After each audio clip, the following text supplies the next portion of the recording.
En el bosque está brillando un día muy especial,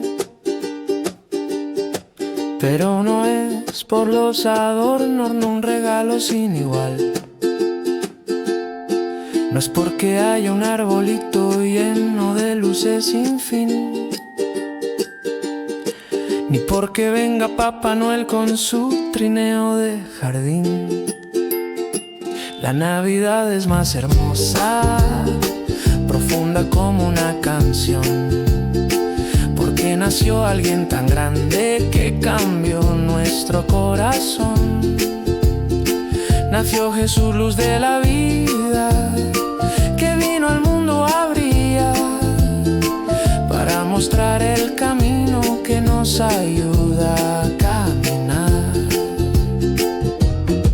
Un niño tierno y pequeñito, acostadito en un pesebre, Dios con nosotros hecho carne, tan frágil como un bebé. No le importaron las mantitas ni el lugar donde durmió, porque su amor por toda la tierra fue el regalo que dejó.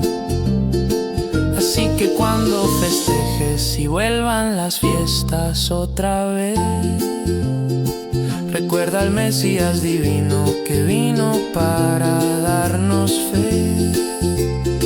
La luz del mundo ha nacido, su amor nos vino a enseñar. En cada corazón agradecido vuelve a nacer la Navidad.